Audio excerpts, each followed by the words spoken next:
Welcome to This Team is Killing Us, a podcast about what the Carolina Panthers do to good people. She is Lauren Brownlow. I am Dimitri Ravanis.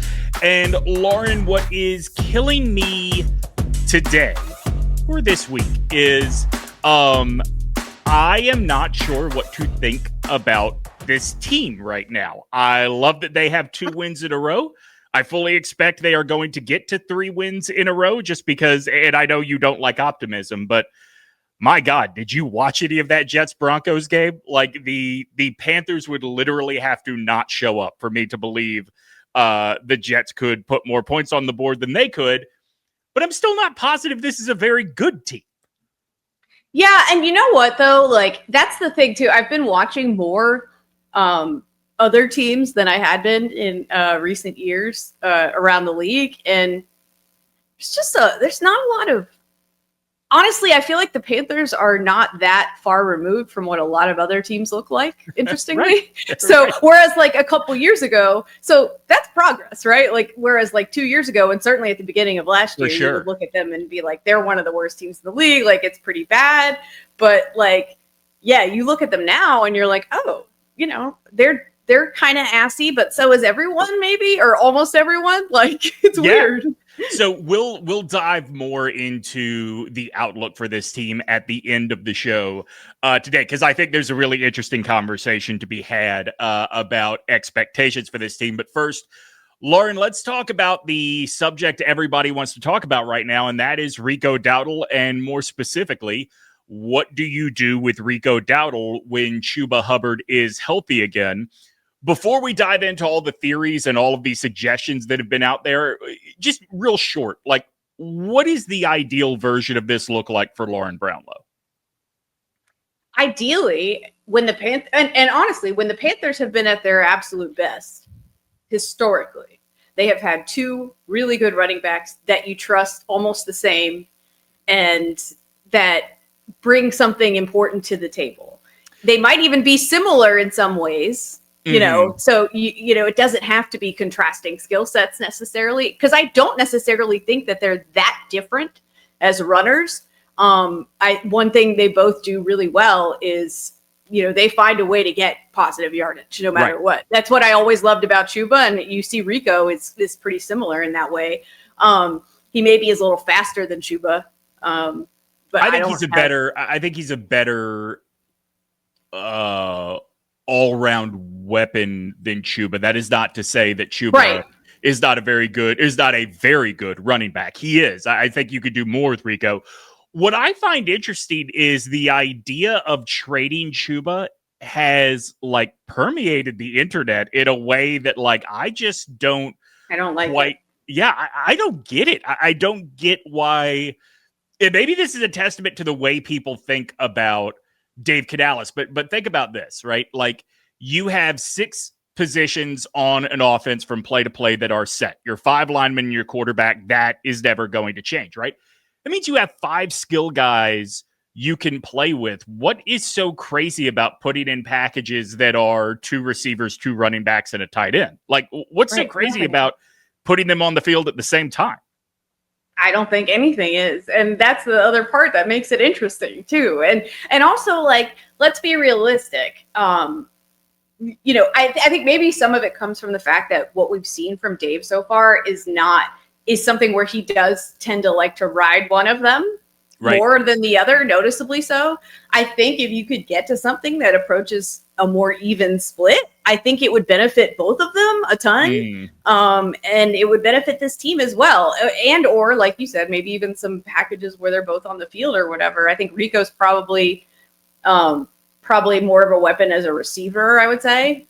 I would agree. Chuba. Not that Chuba can't catch it. Chuba can catch it fine, but I don't know that he's making plays afterwards in the same way.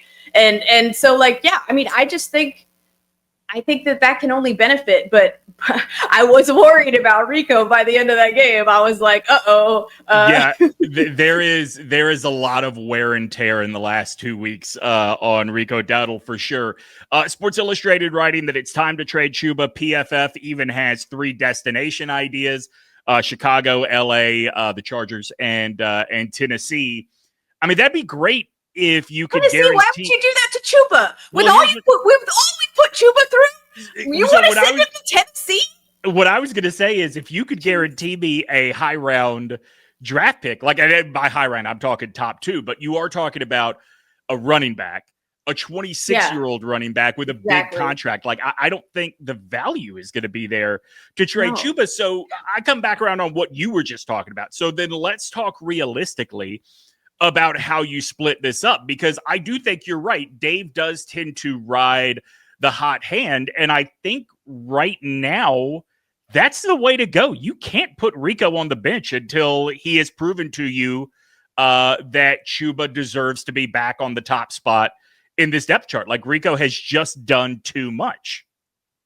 I mean, at the same time, though, like, what I want to see is I want to see more of a split. I'm not saying 50-50 necessarily. And look, I want Chuba to be back at full health too. I mean, look, I knew that something really had to be bothering him for him to not play, because I know how he is, and I know that he plays through stuff all the time. So I was like, he must be down bad a little bit here if he's not playing. So I would rather see him get back to full health anyways. I love Chuba. Chuba's my favorite Panther. He was the only one out there 2 years ago giving this team anything worth watching on the football field at all. And he was the only reason they ever moved the ball at all down the field in any positive direction that's ever. True. And so I will have a lot of like tenderness for him in my heart for that for a long time. Like, I get that this is a business and all that, but I don't know that I'm still, even now, I don't think I'm super convinced that like Rico is heads and shoulders better than him at this point, partially because look at the defenses he's done it against. And that's not a shade to Rico. Like, Rico's really good. I'm not saying he's not, but you're going to tell me Chuba couldn't have done that? Something like that against those defenses? Like, I'm not so sure about that. So all I'm saying, like, at full health is what I'm saying. And so I would just like to see him remember that these guys are not immortal, and you can't give one of them like 25 to 30 carries in a game and expect them to stay healthy. That's not going to work. Yeah, I mean, listen, that's why I don't think a 50-50 split and finding ways to get them on the field together is crazy, especially when you add the Bryce element to it. Like, you have seen at times Bryce goes under center and he looks very uncomfortable. He is much more comfortable operating out of the shotgun. So I do wonder, is there a version of this where you are putting Bryce under center and those two guys are split in the backfield and one steps up as a blindside blocker, or maybe they both step up as a blocker to buy him more time for guys downfield? I think that putting them both on the field not only benefits the team in terms of what you can do moving the ball downfield, it benefits your young, shaky quarterback in terms of confidence, not only with blocking, but with weapons. Like, you've got two guys now that the defense has to account for in the backfield. Well, it's interesting you pointed out the under center thing, and maybe that's why we haven't seen the play action as much, because that's been driving me crazy. And I text you about it at least once a game where I'm like, can we get some freaking play action, please? Like, because opponents know we want to run it. And sometimes we get to a point in the game, usually either in the late in the second, midway, early in the third, where you can tell they're loading up the box and they're like, we're not going to let your running backs just run all up and down on us. Like, we're going to load up against you and make him throw it. And so my thing is like, play action, like, hello. And maybe that's why we haven't seen it more, because it's not in the shotgun, but you can have those guys in the backfield with you out of the shotgun and still, do something where you're fooling the defense a little bit. Or I actually think Bryce has done well in play action. Like, I don't recall a play action play off the top of my head that went like belly up that I was like, ooh, Bryce doesn't look comfortable there. Like, I think he does look comfortable because usually it is able to do enough to trick them for at least long enough that he's able to find somebody. So I want to see more of that. Yeah. And when he's on the move, you have less of those, like, I don't want to call them. He looks more comfortable. Yeah. I don't want to call those throws bonehead. They're more just the product of the guy is short, right? You eliminate those by getting him out from behind his offensive line. I think that you cannot dismiss the possibility, given what Rico is doing, until he proves otherwise. I don't think you can dismiss the possibility of keeping Chuba on the bench and letting him get to 100% or as close to 100% as you can be in a football season.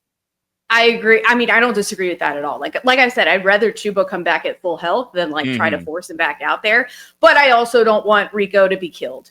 And I remember, and ETN is all right. Like it just, again, I continue to be relatively underwhelmed. I mean, he's not a disaster, so good. But like, to me, that's not who I want. Like when he comes in to spell him, like I know it's necessary, but I'm just like, I remember the one run he had late. I was like, oh, that was a nice run.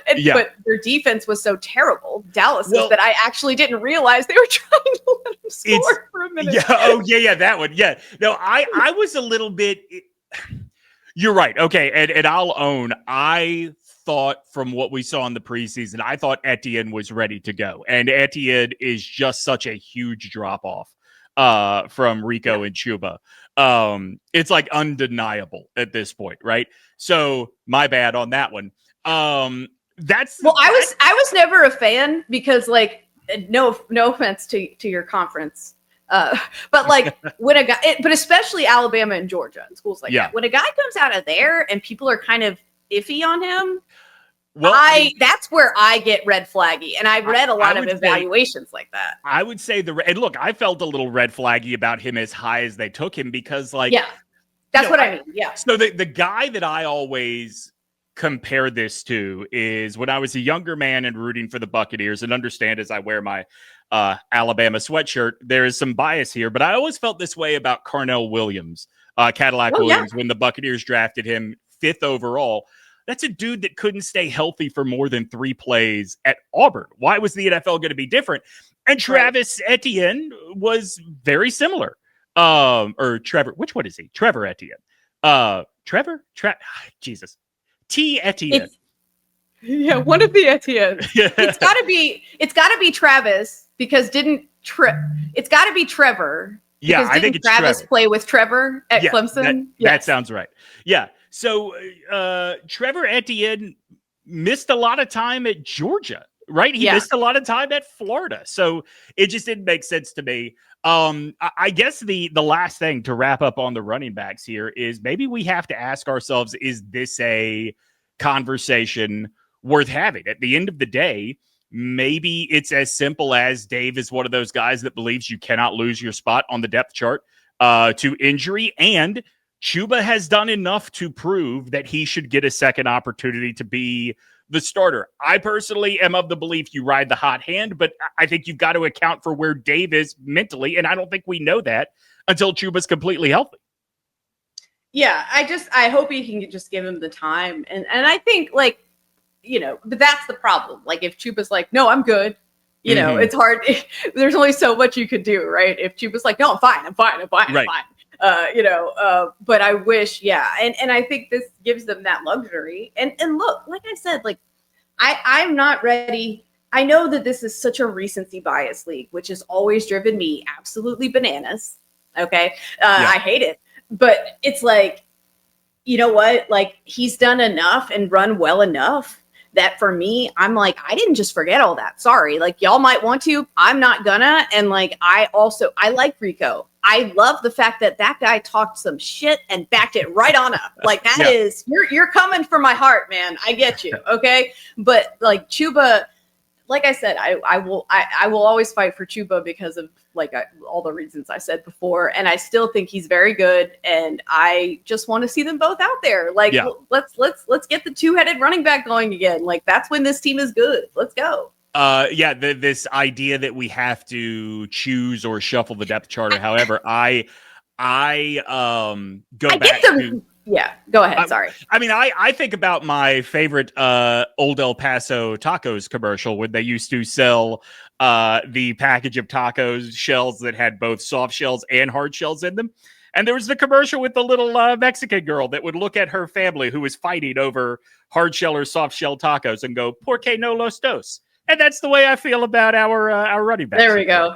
Well, I think the trade talk does come from 2 things, would be my guess. One, how many assets have the Panthers had recently that anybody would have wanted? So, okay, get that. And then 2, the running back has become so much. The running back is in again, guys. It's trendy. And like, we know how simple-minded a lot of these NFL teams are. So I think that's where it comes from, like the desire to like, oh, running backs are hot again. And also there's an asset here that they don't need. And it's like, I would disagree on the second part. And I would also, like, again, like you said, the contract thing, like, yeah, running backs are trendy again, but like the reason they liked Rico was like, not that he was like great. It was because he was cheap. Right. Okay. So I don't think you're just like, I don't think you're getting near what the value would be if you're trading Chuba away right now. Right. Before we move on, you mentioned the Panthers have not had many assets lately. Do you get the same sort of perverse joy that I do out of the fact that Adam Thielen only has 4 catches this year? I didn't even notice because I didn't care. Like, I was just like, that team's a hot ass mess. I do think it's hilarious. I think it's really funny that actually that team is more of a mess than the Panthers had been under Thielen at any point. I think that is very funny. So yeah. That's a trade that's going to go down as going in the Panthers' favor. He through 5 games has been targeted, or excuse me, through 6 games.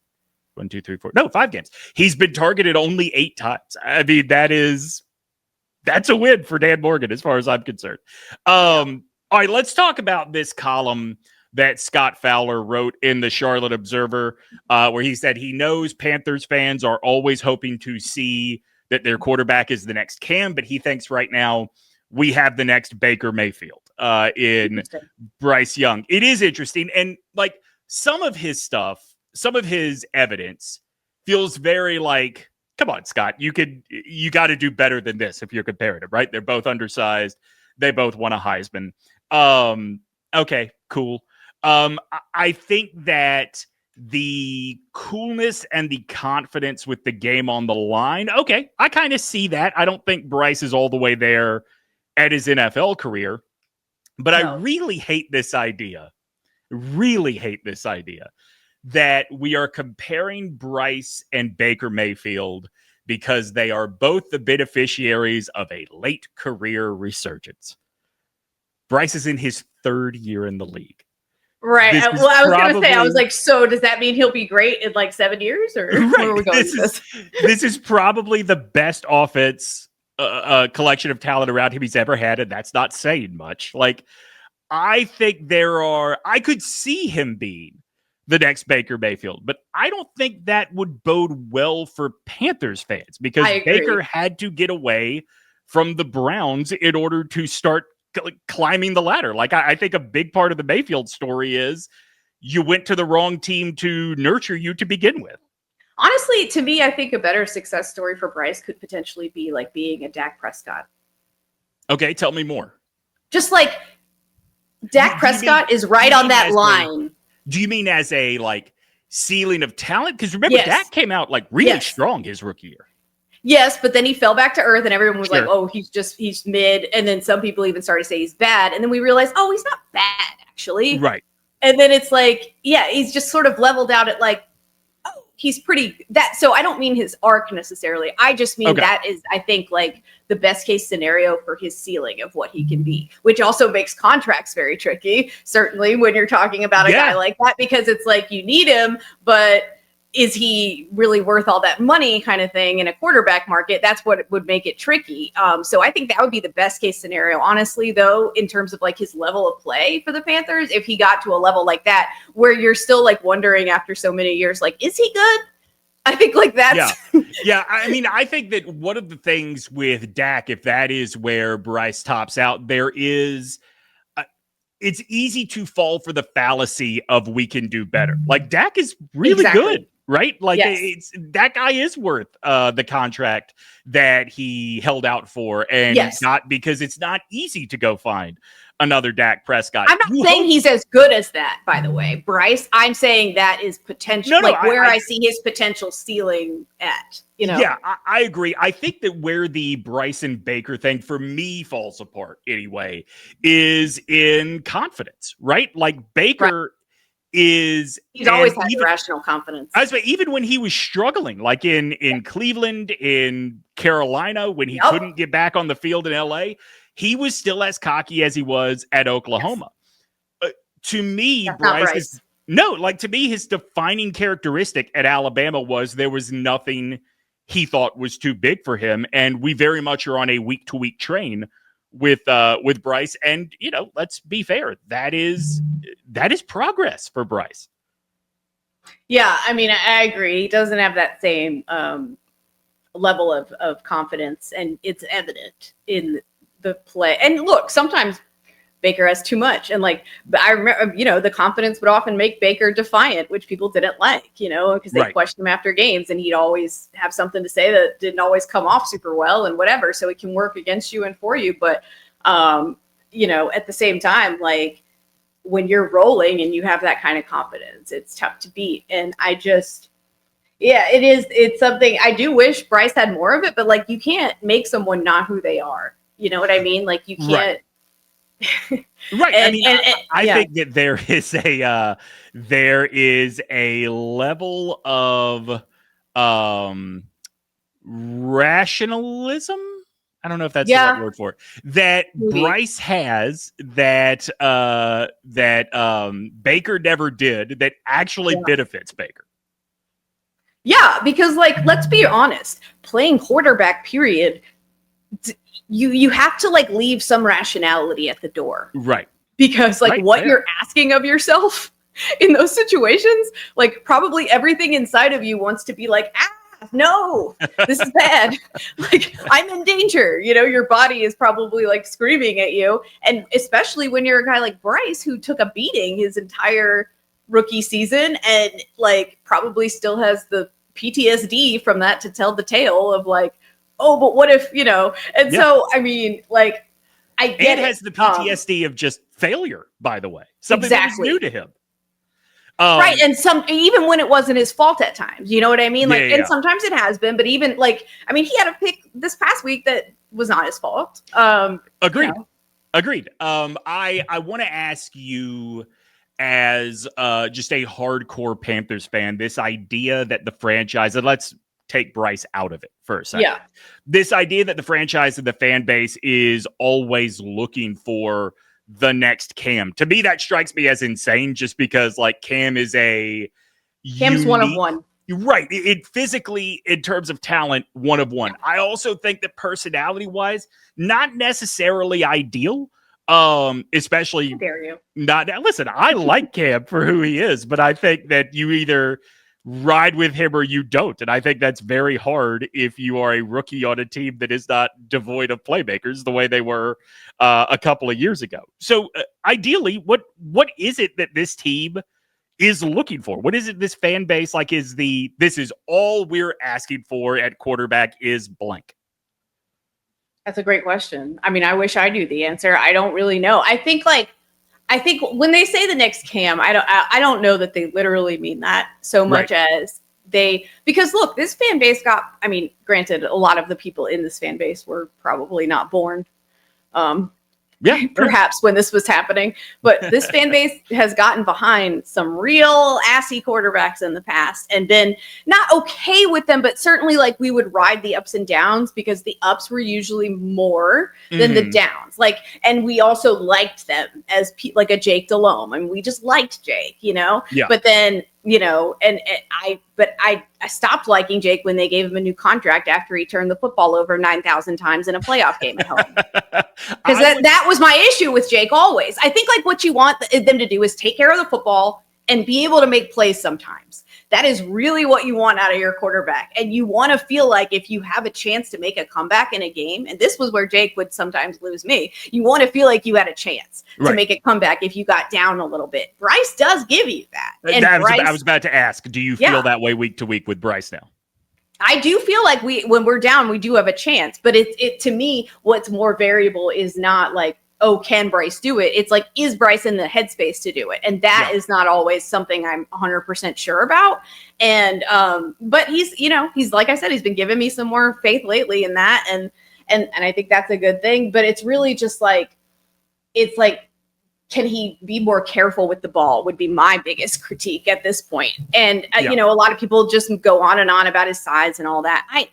I don't personally think it's as big of a thing. I wish he would get out of his head a little bit, because like he just gets in these weird stretches, even in games where he's playing well. Like I was texting you, I was all of a sudden he's like throwing knuckleballs or like sinkers or something. I was like, why is he throwing it at the ground right now? Like what is going on? Like it was coming out of his hand funny. It's just like he gets in these stretches where you're just like, it's like a pitcher that like loses their stuff or whatever, and you're just like, what's happening?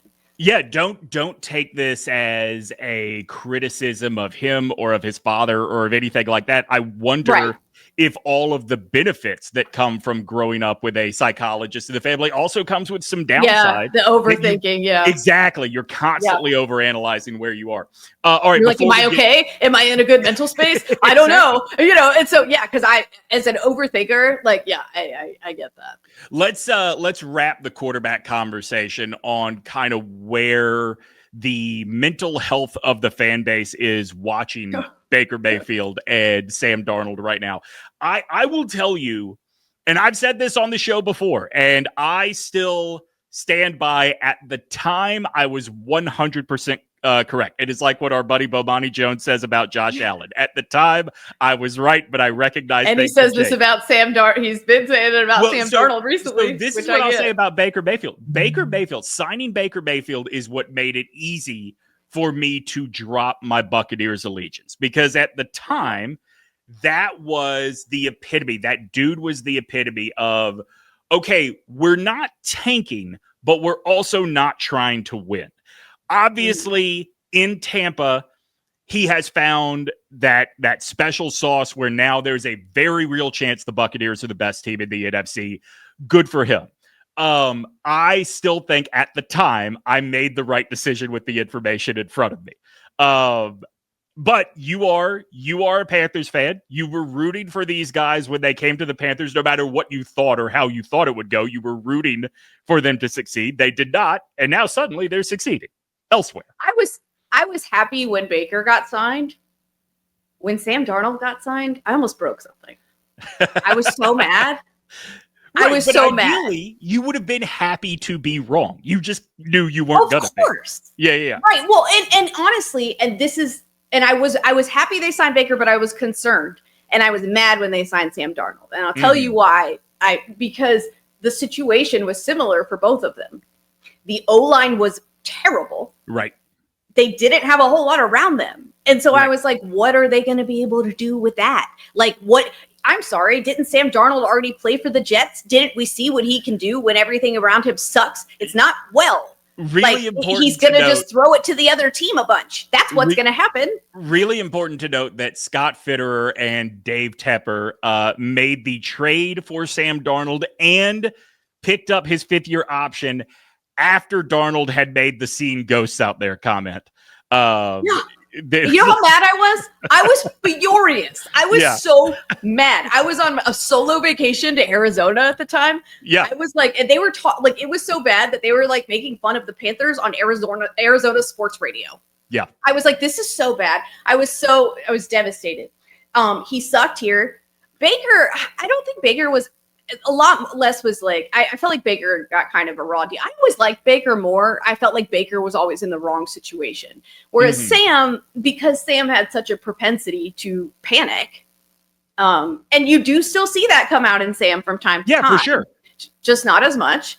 For me, it's just like, whatever. I'm happy. Like, it doesn't really bother me, to be honest with you. Like, I'm not like I tell you who bothers me more to see be successful, not here. Matt Rule. That one gets my guff a lot more than either of those guys. Cause it's like, okay, good for you. Like, we didn't have anything here to allow those two to be successful. So like, what should I be bitter about? Like, people are like, oh, well, look this is proof that people can't succeed here. It's like, who was going to succeed? Like, unless you have Cam Newton here in those circumstances. And that's the thing. Like, it's not wrong that quarterbacks can't succeed here when you think about like the one dude who did consistently. It's not wrong, but the fact of the matter is, I think that Baker in Tampa, especially Baker in Tampa, caught lightning in a bottle with the right situation. And by the way, the biggest difference between Baker in Tampa versus Baker in Carolina is Baker in Carolina had DJ Moore. Baker in Tampa, who does he not have? Right? Like, that receiving core And every year they add a rookie that's like, holy shit, how did he fall to round 2? Yeah, I mean, I think like this year, I think it seems like he's doing a little more with less, which like, again, after last year, like, of course, so I mean, yeah, and Darnold is the one for me that I was a lot more convinced was garbage. I think everybody was. And so I do have some cognitive, like, I'm still not quite ready. I'm like Bomani, I'm not ready.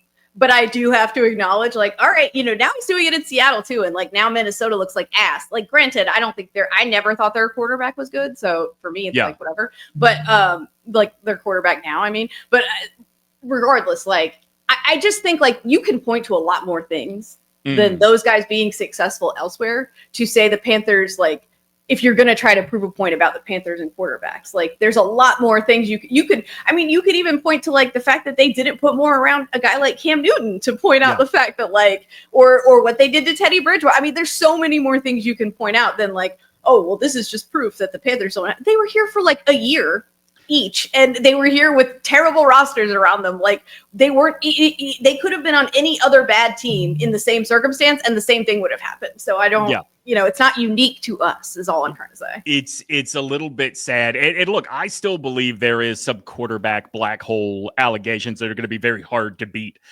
in Charlotte. They're fair. Yeah. But I will say it is an absolute testament to the just absolute incompetence of not only Matt Rule, but Scott Fitterer too, that the only guy that they designated as the starting quarterback that was just purely hopeless on any other roster was PJ fucking Washington.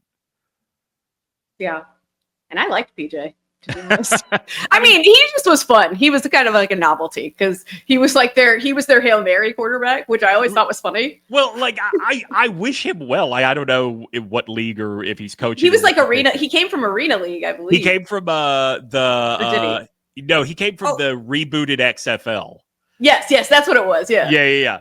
I love guys like that. For me, I'm like, I love the novelty. Like I love, and he was just like, I mean, you always knew what he was. Like he was like Tyler Heineke or whatever. Like, Taylor Heineke. Like it was not anything, like I knew it wasn't serious, but. I'm always skeptical of college coach coming to the NFL and getting his old college quarterback. It was, I know how this is going to go. Well, but also they let's not forget too, they had like no one's talking about Teddy Bridgewater. He played well here. Right. Like if you go back and look at the way Teddy played versus the numbers those guys put up when they were here, it's a lot better. And people were still like, oh, it's not good enough because they're not winning games. And it's like, all right, shut up. Before we move off of the quarterback conversation, I do want to give our buddy Michael Pfeffer a shout out. Artist, he designs all of the OG's merchandise, including the OG Light stuff. Lauren, have you seen his Carolina Reaper hat that he dropped today? I don't think so, no. Look at that. That's God. Good looking hat, snap back. You see all the different colors you could pick from there. Go to Michael's shop, which is mike.shop. In order to get that hat and celebrate all of the success that BryceYoung has at the expense of coaches that are soon to lose their jobs. All right. Who's getting fired this week? I mean, it would have to be Matt Eberflus, right? It would have to be Matt Eberflus. So here's the question. I guess now the question is, who is on the chopping block in New York if the Panthers win this week? Because here's why. I think this is the first time we've been able to say this, at least as long as you and I have been doing the show, Lauren. The Panthers are clearly better than this team. Clearly better than this team. So I ask you. We have a checkered history against them, though. So, okay. So I was thinking about that with the Cowboys, right? They have a checkered history against the Cowboys, and you can never dismiss the trajectory the two teams are on. When they meet. The 2024 game is like case in point. Yep. But I just knew the Cowboys did not have it in them to make one stop when they needed to. I just know that the Jets don't have it in them to put points on the board when they need to. And so as much as that's what scares me, though. I'll be honest. I'd rather the other way around. Really?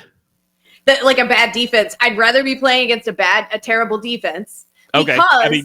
Because Bryce has been a little more turnover-y this year, sure, which I don't like. And so that means like that's an easy way to score points right there, potentially. Yeah, I mean, that's fair, but like this game could end 3-2. Like you could easily convince me the final score of this game will be 3-2.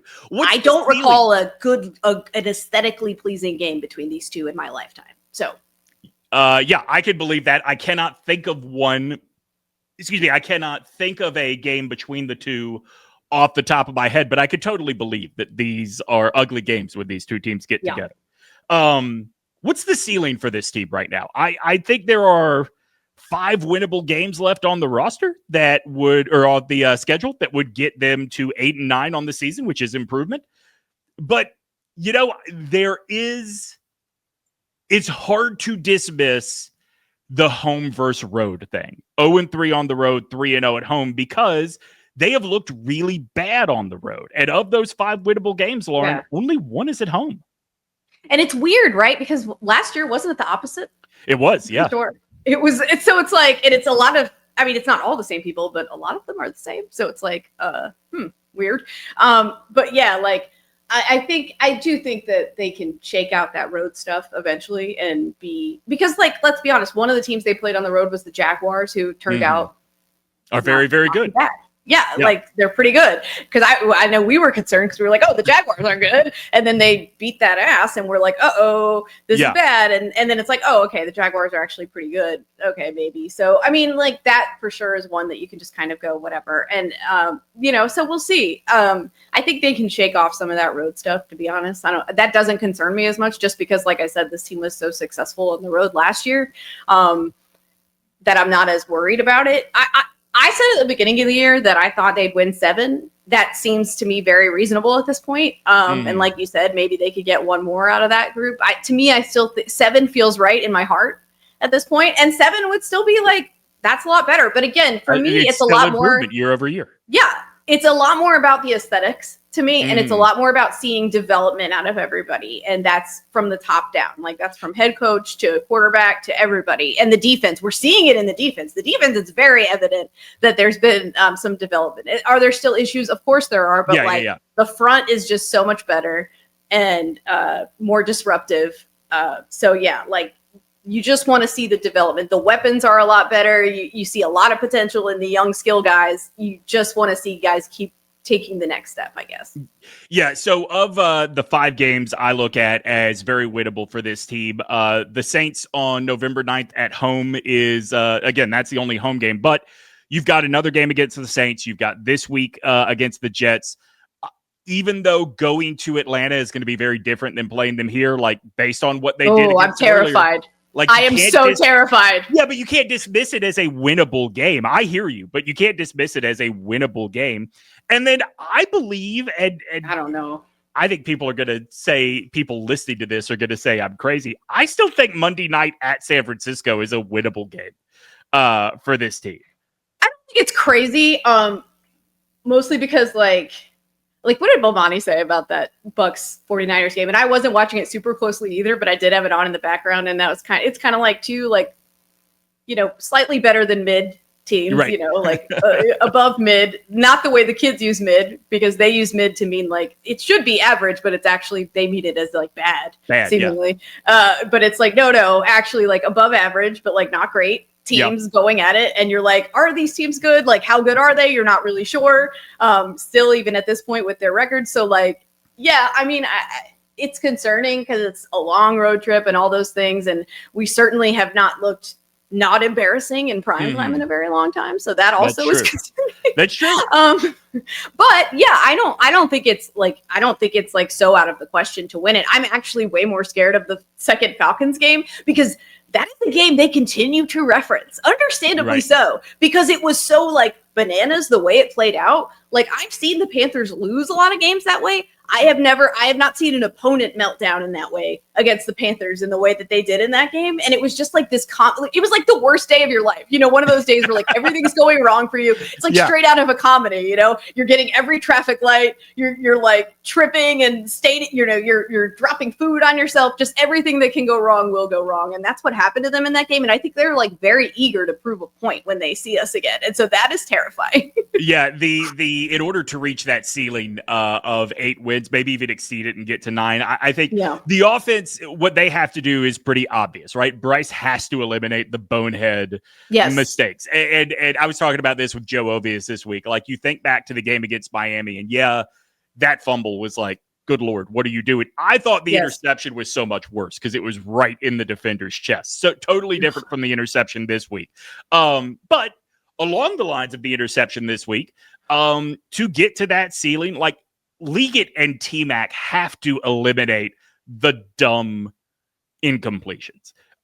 Drops, trying to catch with one hand, letting the ball hit you in the chest. You texted me that one that hit Liggett in the chest in the fourth quarter. I was just like, listen, I said I gave him the benefit of the doubt because he was in the middle of like going down with a receiver or a defender hanging. Yeah, he was getting interfered with. Yeah, but even still, like, to your point, he literally hit him in the chest. Where he wanted to hit you, bro. I love you, but like, I can't. Like, that was hard to look at because at first I was like, oh, well, he got interfered with. But then I'm like, yeah, but that hit you in the chest, my guy. Like, you got to come down with that in here. You got to. Right. You know, you can do that. Like, come on. And so, I felt that way. And then you're right. And then also, I honestly believe this. I know I keep going on about it and people are going to roll their eyes. I don't really care. Guess what?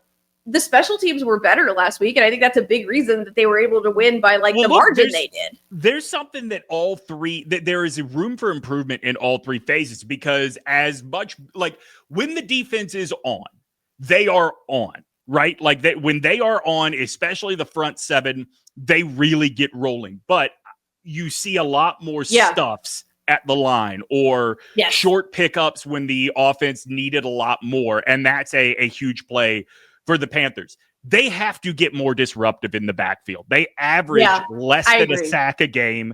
They're right around 3 tackles per loss per game. If they could get better penetration, create more hurries, create more quarterback pressures, that's going to help a secondary, which awesome that Trayvon Marion is coming on. Like the last 2 weeks, he's looked fantastic. But it can't just be Trayvon Marion and JC Horn occasionally.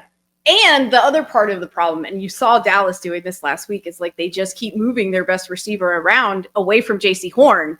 This is one of the things that, like, and I texted you this, like, Evero drives me nuts with his commitment to zone coverage, and he drives me nuts because he's so committed to zone coverage. Why would you not flip them up? Like, if you see how much, not only how much room you give Pickens, but even when Pickens doesn't have room, they just throw it high enough for him to leap over Mike Jackson's head. Yes. Okay, just keep with zone. If you're so dedicated to zone, stay with zone, but flip it so that Horn starts out on Pickens.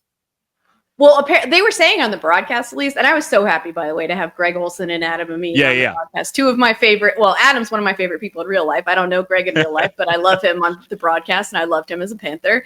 And so, like, and they both bring a lot to the table as broadcasters. Yeah. So it's not just that I like them. It's like they bring a lot to it. But they were saying that, like, Dallas was literally like the Panthers were trying to get Horn on him, but the Dallas kept just like moving him to a different spot or whatever to where like. But I was like, it was driving me. I mean, I don't know enough about the ins and outs of all of that to know like what they should have done. But yeah, I mean, the zone was driving me a little crazy because I was just like, I mean, I get it, but at the same time, like, and yeah, poor Mike Jackson. He just got, I mean, there was nothing you could do against that guy. Like there was nothing you could do against Pickens. And I was very concerned because I'm like, I mean, it's a good thing they didn't have CeeDee Lamb because Jesus, like that would have been like, that could have been a real problem. So, I mean, yeah, it is what it is. You're right though. I do think they need to like create more pressure. I'm still like, obviously I'm glad that the run defense is this much better. I just think like the strength of this team right now is on the inside of that front. And I love those guys, and they're my favorite guys because they're big and beefy and super dangerous and love to be mean and hit quarterbacks and hit running backs. But like, you also need your fast guys on the outside to be able to be more disruptive, like you were saying. And maybe there's some schematics there too. I don't know. Like maybe there's more Evero can do to like send blitzes and whatnot. But like you said, they've got to be rattling guys more than they are. You're seeing the difference that Derek Brown just being there makes. And when Derek Brown can just be a threat to opposing offenses, that allows what we've seen the last 2 weeks out of A'Shawn Robinson, right? Like that allows Robinson to get into the backfield when two guys are focused on Brown. Yeah, for sure. And I would say this about guys on the outside, those speedy guys on the outside. We saw Prince Umanmielen make a hell of a play. Now, granted, it was a gain, but it was a short gain for Dallas, where I think Umanmielen was planning on going for the quarterback and then recognized what was happening with a screen pass. And I mean, man, so quickly made the adjustment to shut down any potential gain. I remain very high on the two rookie pass rushers. I don't know what a timeline is to expect them to be superstars, but I told you last week, I like Scorton. I'm a little more partial to Umanmielen, and it's plays like that. Like you just see the superstar potential shining through. And here's the thing. Evero has potential to save his job. He could still do that. You know, I think this defense has shown enough improvement, but I think like, that is the next step for him, I think, to really prove and solidify that, like, no, I do know what I'm doing. And like, I can get these guys in position to like, I can do what I can with the personnel that still has holes in it defensively. Like they still have issues, as we know. But he can make that work because they've got these pass rushers and they're able to find a way to be disruptive. I think he has enough pieces to figure out a way to do that at this point. It's just a question of, can they do that?